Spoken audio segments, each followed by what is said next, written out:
Bismillahirrahmanirrahim. Assalamualaikum warahmatullahi wabarakatuh. Shalom, Om Swastiastu, Namo Buddhaya, salam kebajikan, dan salam sejahtera untuk kita semua. Melalui video ini saya akan menjelaskan materi pelajaran kimia, yaitu struktur atom. Pertama-tama mohon izin untuk definisi struktur atom. Definisi struktur atom merupakan dasar dari seluruh ilmu kimia dan fisika modern. Atom bukan hanya partikel kecil, tapi juga sistem yang kompleks, terdiri dari inti dan partikel subatom yang saling berinteraksi. Dengan memahami struktur atom, kita dapat menjelaskan bagaimana unsur-unsur berikatan, bagaimana reaksi kimia terjadi, dan mengapa zat memiliki sifat tertentu. Pemahaman ini sangat penting dalam berbagai bidang, mulai dari kedokteran, industri, hingga teknologi nuklir. Selanjutnya saya akan langsung menjelaskan atom. Atom terbagi menjadi dua, yaitu inti atom dan elektron. Nah, inti atom ini terbagi dua partikel, yaitu proton yang bermuatan positif dan neutron tidak mempunyai muatan apapun, dan elektron bermuatan negatif.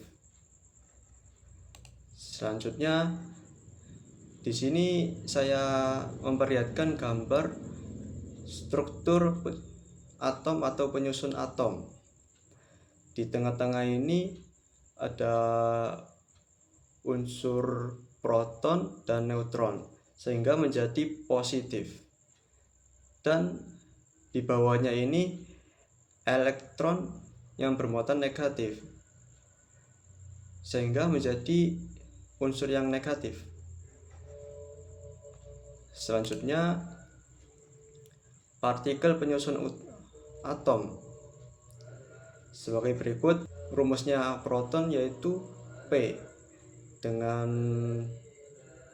mempunyai massa 1 dan muatannya 1. Dan neutron rumusnya N, dengan massa 1 dan muatan 0. Elektron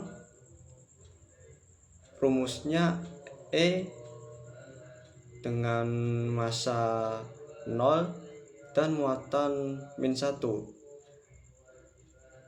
Masanya 0 ini dikarenakan masanya terlalu kecil. Selanjutnya lambang unsur. Lambang unsur ini mempunyai nomor massa dan nomor atom, seperti di gambar ini. Nomor massa ini di huruf A dan nomor atom ini di huruf Z. Seperti contoh, atom Na mempunyai nomor atom 11 dan nomor massa 21, sehingga jumlah proton adalah 11 dan jumlah elektron adalah 11 juga. Jumlah neutron sama dengan 23 dikurangi 11 adalah 12. Jadi neutronnya adalah 12. Selanjutnya isotop, isoper, dan isoton. Saya akan menjelaskan isotop terlebih dahulu. Isotop merupakan atom-atom yang mempunyai jumlah proton yang sama, tetapi jumlah neutronnya berbeda. Seperti contoh isotopnya seperti di tabel ini. Atom Kl, ini sudah jelas protonnya sudah sama, tetapi neutronnya tidak sama. Atomnya K berarti protonnya 7, neutronnya 7. Kalau atomnya L berarti proton 7 dan neutronnya 8. Nah, kesimpulan dari isotop ini, protonnya sama tetapi neutronnya berbeda. Selanjutnya isoper. Isoper ini merupakan atom-atom yang berbeda tetapi mempunyai massa yang sama. Contohnya isobar ini Na dan Mg. Na ini 24 dan Mg ini 24 juga. Maksudnya 24 itu nomor massa dan atomnya juga 11. Sehingga massa ini sama-sama, sedangkan atomnya berbeda. Selanjutnya saya akan menjelaskan isoton. Isoton merupakan atom-atom dari unsur yang berbeda, tetapi mempunyai jumlah neutron yang sama. Seperti contoh isotonnya C dan N.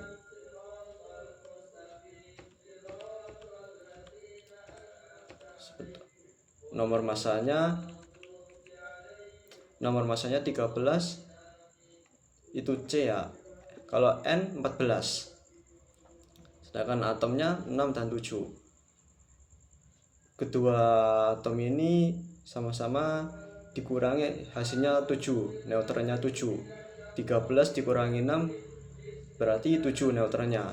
Sedangkan kalau natrium ini 14 dikurangi 7 sama dengan 7. Jadi kesimpulan dari isoton ini unsurnya berbeda tapi neutronnya sama.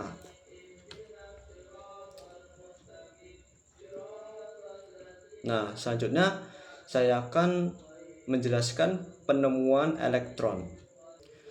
Penemuan elektron bermula dari ditemukannya tabung sinar katode oleh Carl Ferdinand Braun.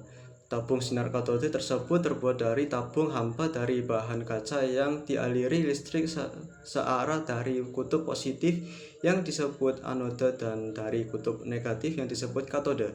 Apabila tabung tersebut dialiri arus listrik yang kuat, akan terjadi pancaran radiasi yang tidak tampak dari kutub negatif menuju kutub positif dan disebut dengan sinar katode.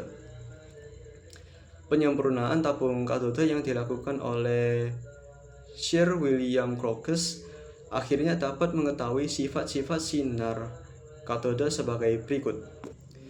Yang pertama, merambat dalam garis lurus dan kutub negatif atau katode menuju ke kutub positif anode. Kedua, dibelokkan oleh medan magnetik dan medan listrik menuju ke kutub positif. Ketiga, sifat sinar katode tidak dipengaruhi oleh bahan kawat elektrode yang dipakai dan jenis gas dalam tabung yang digunakan. Penelitian tentang sinar katode dilanjutkan oleh Joseph John Thomson. Dari penelitiannya didapatkan bahwa sinar katode bukan sinar atau cahaya, tetapi materi atau partikel yang sangat kecil. Bukti bahwa sinar katode adalah partikel karena dapat memutar baling-baling yang dipasang di antara anode dan katode.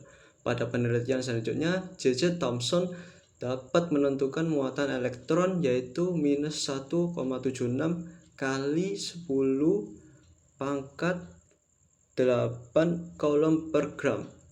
Penyelidikan lebih lanjut mengenai elektron ini dilakukan oleh Robert A. Millikan dengan percobaan tetes minyak millikan.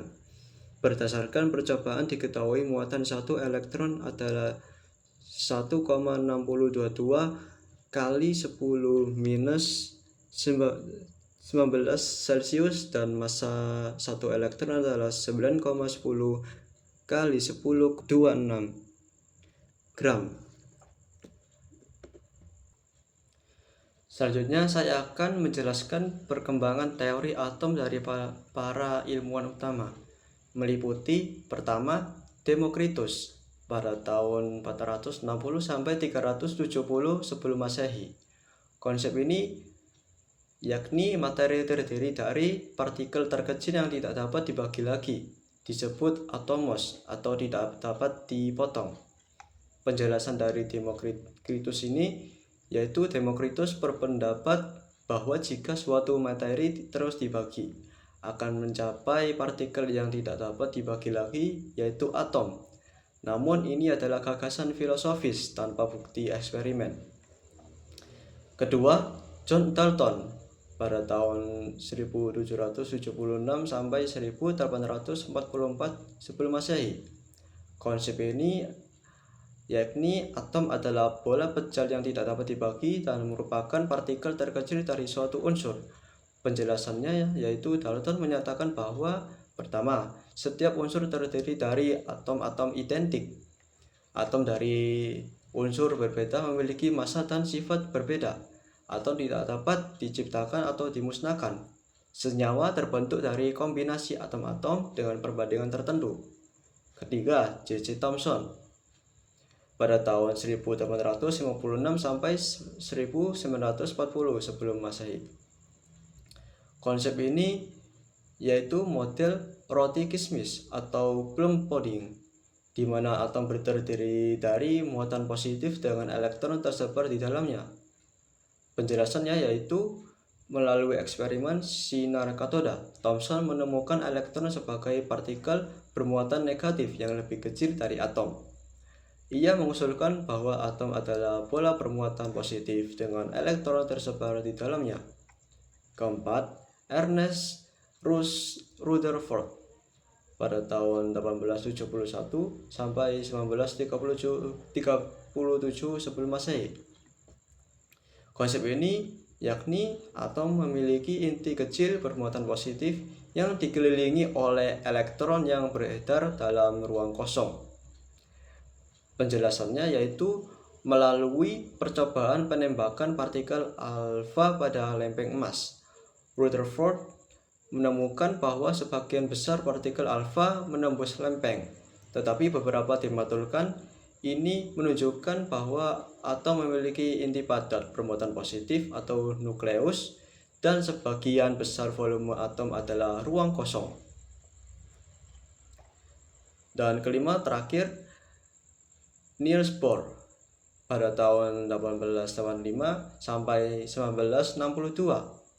Konsep ini yakni elektron mengorbit inti atom dalam lintasan tertentu dengan tingkat energi tertentu. Penjelasan dari Niels Bohr ini, Bohr mengusulkan bahwa elektron berada pada orbit dengan energi tertentu dan tidak memancarkan energi saat berada di orbit tersebut. Elektron dapat berpindah antar orbit dengan menyerap atau memancarkan energi dalam jumlah tertentu. Dan model ini menjelaskan spektrum garis atom hidrogen dengan baik. Itu saja yang saya sampaikan. Semoga ilmu yang saya sampaikan ini menjadi ilmu yang bermanfaat, barokah, dan berguna untuk di masa depan kelak. Bila ada kesalahan kata, mohon dimaafkan. Saya akhiri, wabila taufik wal hidayah. Wassalamualaikum warahmatullahi wabarakatuh.